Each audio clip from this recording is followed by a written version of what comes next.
Assalamualaikum warahmatullahi wabarakatuh. Selamat datang di video pembelajaran IPA bersama saya Rani Wijaya SPD. Bagaimana kabar kalian hari ini? Semoga sehat selalu ya. Pada pembelajaran hari ini kita akan belajar mengenai konsep usaha dalam fisika. Sebelum pembahasan mengenai materi usaha dan pesawat sederhana ini kita mulai, saya akan menyampaikan tujuan pembelajaran untuk hari ini. Tujuan pembelajarannya adalah diharapkan kalian dapat memahami konsep usaha, pesawat sederhana, dan penerapannya dalam kehidupan sehari-hari. Coba kalian perhatikan gambar berikut ini.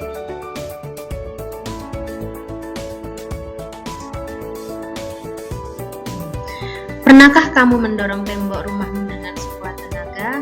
Apakah tembok tersebut bergerak?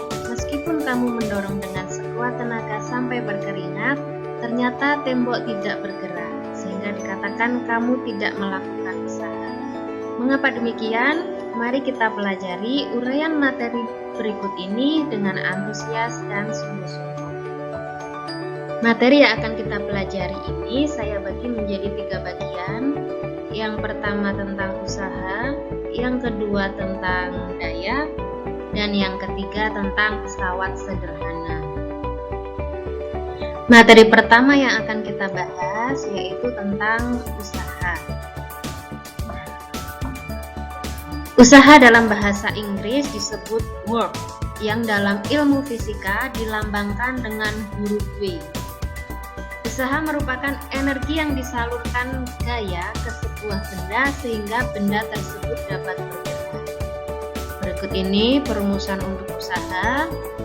W sama dengan F kali delta S. Dengan W itu usaha, satuan dalam SI itu adalah Newton meter atau Joule disingkat J. F adalah gaya, satuan dalam SI Newton, dan delta S adalah perpindahan, satuan dalam SI meter atau biasa disingkat M. Kita lihat gambar berikut, seseorang yang berusaha memindahkan meja dengan mendorongnya. Berarti menggunakan gaya dorong sebesar F sehingga benda atau meja tersebut akan berpindah sejauh delta S. Ini dikatakan orang tersebut telah melakukan usaha. Terdapat beberapa konsep yang harus kalian mengerti terkait usaha ini ya. Konsep yang pertama, berdasarkan perumusan tersebut, ternyata semakin besar gaya F yang diberikan pada suatu benda, semakin besar pula usaha yang dihasilkan. Untuk konsep yang kedua, seseorang dikatakan melakukan usaha jika gaya yang diberikan pada benda menyebabkan benda tersebut berpindah sejauh jarak tertentu atau delta S tadi. Sedangkan konsep yang ketiga, jika gaya tegak lurus dengan perpindahan, maka usaha akan bernilai 0 atau dikatakan tidak melakukan usaha. Contohnya seperti ini, seorang anak yang menggendong tas, berarti gaya F-nya itu ke atas, tapi anak itu berjalan sejauh delta S ke arah kanan. Karena gaya tegak lurus dengan delta S, maka gaya anak mengangkat tas itu dikatakan dia tidak melakukan usaha. Sekarang mari kita perhatikan penerapan rumus usaha di atas pada contoh soal berikut ini agar kalian bisa lebih mengerti. Contoh soalnya, di sini ada sebuah balok diletakkan di atas lantai.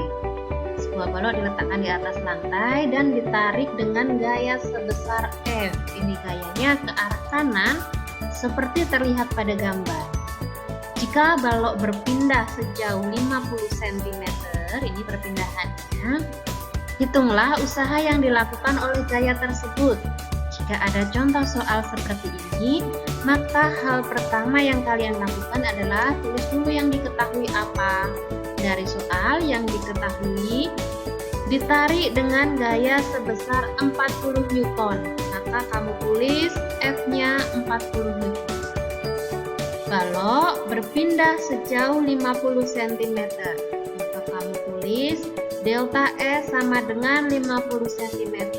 Karena ini belum SI, maka harus dijadikan meter dulu. Dengan cara dibagi 100, hasilnya 0,5 meter. Setelah diketahui, kita tulis. Yang kedua, tulis ditanyakannya apa. Yang ditanyakan adalah usaha yang dilakukan, berarti W. Sedangkan yang ketiga, langsung kita jawab menggunakan rumus yang ada di slide sebelumnya. W sama dengan F dikali delta S. Tinggal kamu masukkan F-nya 40, delta S-nya 0,5, berarti 40 dikali 0,5, hasilnya 20 Joule. Bagaimana? Sudah mengerti atau belum? Untuk bagian kedua, materi yang akan kita pelajari adalah mengenai gaya. Coba diperhatikan, ada gambar sebelah kiri seorang wanita yang sedang menyapu lantai dengan menggunakan sapu biasa, dan sebelah kanan seorang wanita yang membersihkan lantai dengan menggunakan mesin vacuum cleaner. Apakah kalian pernah menyapu lantai dengan sapu seperti wanita pada gambar di sebelah kiri? Menyapu dapat mengambil banyak waktu untuk menyelesaikan pekerjaan itu. Tetapi jika Anda menggunakan vacuum cleaner listrik seperti wanita yang ada di gambar sebelah kanan, ternyata Anda dapat melakukan pekerjaan yang sama dengan lebih mudah dan cepat. Mengapa demikian? Itu karena vacuum cleaner memberikan lebih banyak daya. Nah, apakah yang dimaksud dengan daya ini? Mari kita pelajari. Konsep daya diberikan untuk menyatakan besarnya usaha yang telah dilakukan dalam satuan waktu. Kalau dirumuskan, P sama dengan W dibagi T.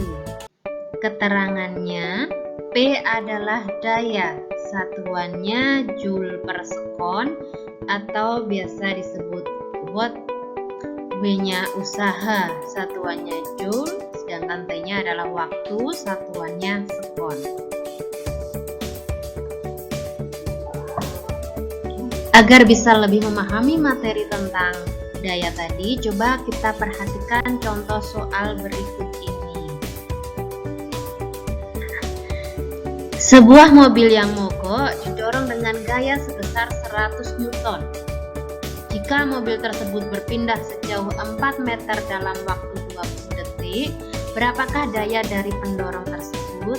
Sama seperti soal cerita pada bagian usaha tadi, kita tuliskan dulu yang diketahui apa. Didorong dengan gaya sebesar 100 Newton, berarti kamu tulis F-nya adalah 100 Newton. Berpindah sejauh 4 meter, berarti kamu tulis delta S-nya sama dengan 4 meter.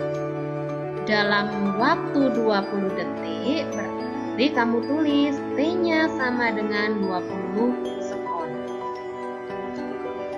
Yang ditanyakan apa? Yang ditanyakan adalah daya, berarti ditulis P. Dan kamu jawab menggunakan rumus tadi.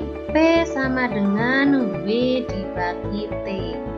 Karena W-nya belum ada, kita tulis dulu W sama dengan F kali delta S dibagi T.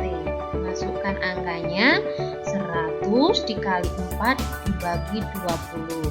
100 dikali 4 hasilnya adalah 400 dibagi 20, ketemunya adalah 20 watt. Bagaimana dengan uraian di atas? Apakah kalian mengerti? Agar lebih lancar dalam mengerjakan soal-soal yang berhubungan dengan konsep usaha dan juga daya, silahkan kalian kerjakan latihan soal yang terdapat pada modul usaha dan pesawat sederhana halaman 11 yang sudah saya unggah pada Google Classroom. Jika ada yang belum dimengerti, silahkan ajukan pertanyaan pada kolom komentar di Google Classroom atau bisa juga melalui WA Group. Demikian pembelajaran untuk hari ini, semoga bermanfaat. Tetap jaga kesehatan dan patuhi protokol kesehatan ya. Assalamualaikum warahmatullahi wabarakatuh.